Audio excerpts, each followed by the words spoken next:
I will judge all the injustices this world. Dispel the gloom!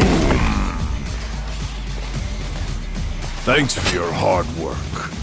Leave the rest up to me.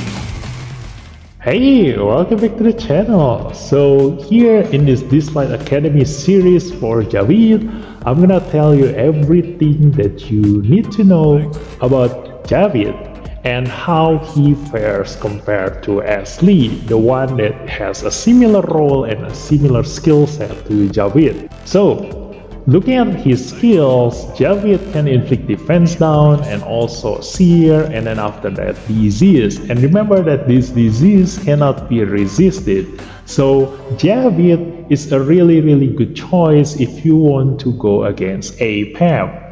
But the one that we want to highlight here is the Sacred Flame and the Judgment Seal. This is a unique buff and debuff only Javid has. So the Sacred Flame, it dispels all dot effects from Javid, and according to the number of dot effects that you dispel, it will increase Javid's attack up to 50% attack.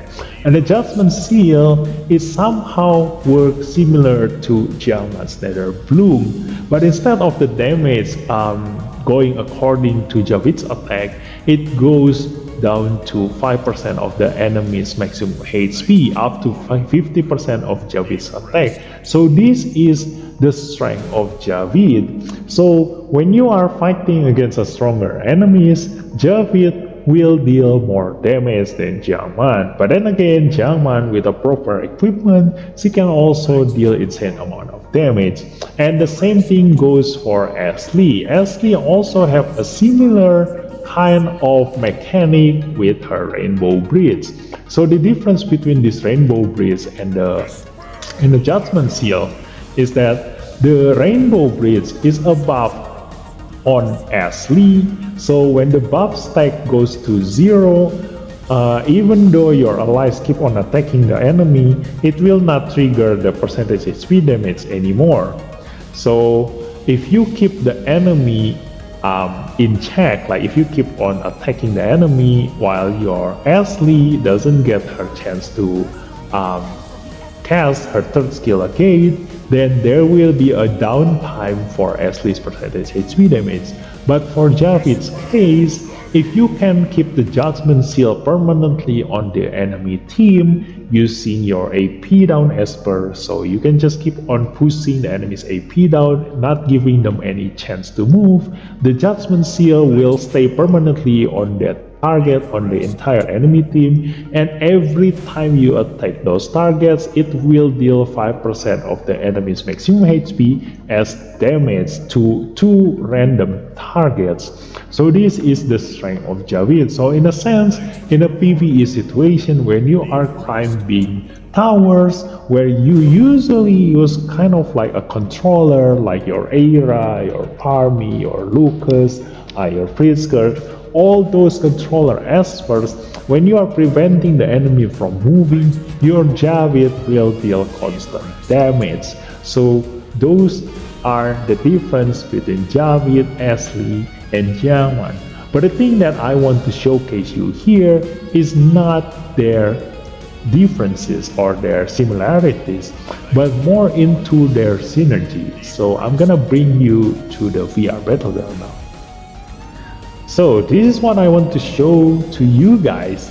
So we have a VR battleground here. I do want to test this against the level 100 enemies. So we have a ton of HP on each one of these enemies. Look at that, that's an insane amount of HP.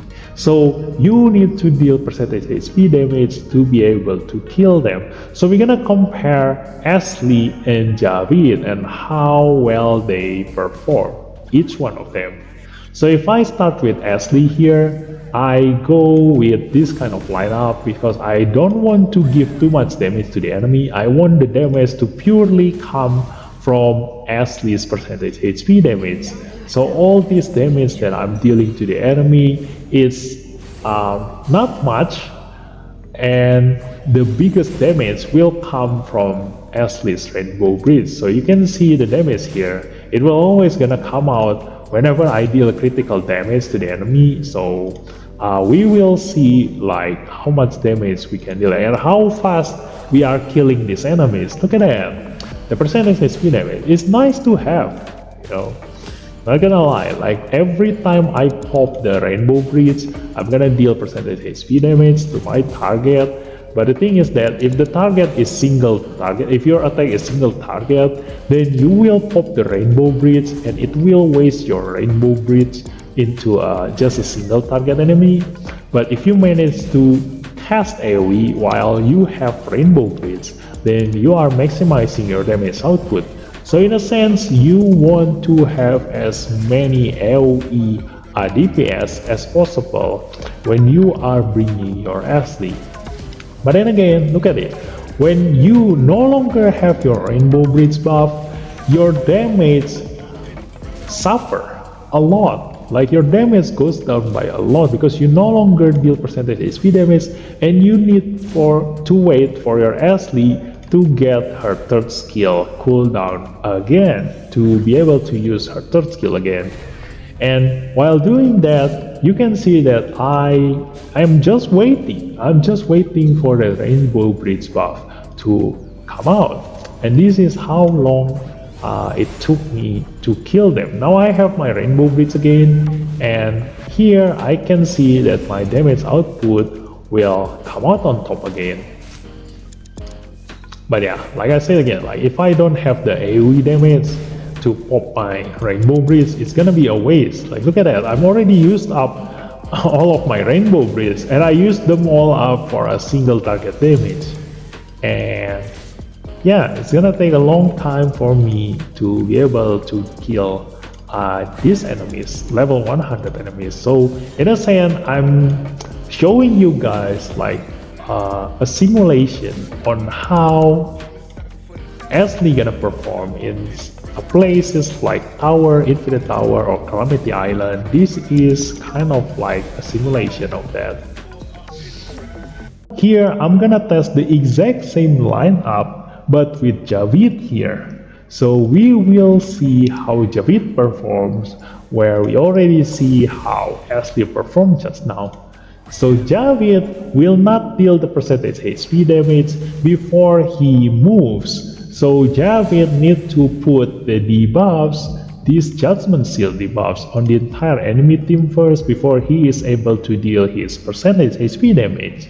He deals lower percentage HP damage compared to Ashley, which is 5% for Javid and 10% for Ashley. But as long as the enemy doesn't get a chance to move, like every single attack that I deal to the enemy will deal those percentage HP damage. Look at that. Look at all those red numbers. Like if I deal AoE damage, it will splash to their targets. It's similar to kind of like a Jiangman's splash damage, like the Jiangman's Nether Bloom explosion. So if I hit this target, like it will hit 2 random targets with their 5% of their maximum HP as damage. But if I do AoE damage to all 5 of them, each one of them will hit 2 random enemies. So in a sense, I will deal 10 hits of percentage HP damage to the entire enemy team in total. So that's how good Javid is. And look at that, with his first skill, because it deals splash damage, he will also trigger 2 enemies Judgment Seal debuffs. So I will make 4 explosions of those Judgment Seal using only Javid's first attack. So Javid will be able to kill the enemy much faster compared to Ashley in this case, in this situation. And as long, look at that, as long as the enemy doesn't remove the Judgment Seal debuffs, I can keep on dealing this percentage HP damage to the enemy team. So that's the difference between Javid and Ashley. But what I want to show you guys is the next simulation. Let's go. So in this simulation, I'm gonna bring both of them and we will see why is that the case. So we're gonna start off with just a normal attack damage here because we haven't started with the Javid's debuff, but you can already see Ashley's percentage HP damage using her initial Rainbow Bridge stack. So we already see some of percentage HP damage there, but the moment we get Javid to put his Judgment Seal on the entire enemy team and we stack them with the Rainbow Bridge, you will see insane amount of damage. Look at this. Hakablam! Kablam! Kablam! Hey, look at that. This is how much damage you can deal with both of them. Look at that. I can already kill the entire enemy team while I was struggling with only Javid and with only Ashley. You know how much difference this will make if you bring both of them. So in conclusion, when you have Aspers that do exactly the same thing or even like a similar thing, do not compare them. Why are you comparing them? When you have 5 slots, you are able to put your Asper in and choose both of them.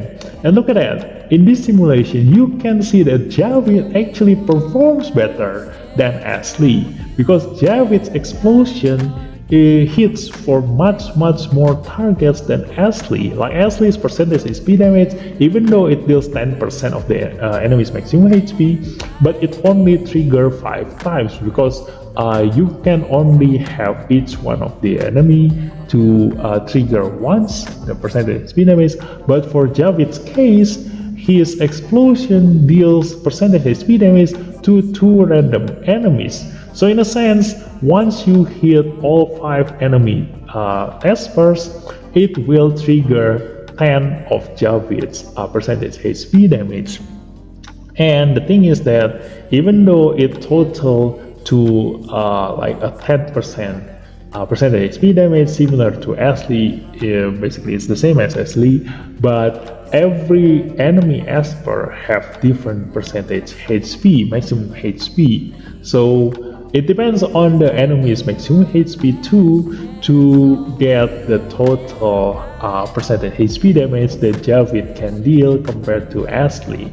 So you can already see in this case, this situation, why you need both Javid and Ashley in order to maximize both of their potentials. So, taking this chance, I also want to refresh your memory because in my first ever Dislyte video, I showcased you guys the exact same thing with Eve and Kara. Because back then, people were comparing Eve with Kara, like they both do the same thing, the exact same thing. So if you want to bring them, you either choose Eve or you choose Kara. Like people still comparing both of them, like whether Eve is better than Kara or Kara is better than Eve. Usually they compare their element, like if you are fighting against a wind enemy, then you bring Eve, and if you fight against an inferno enemy, then you bring Kara.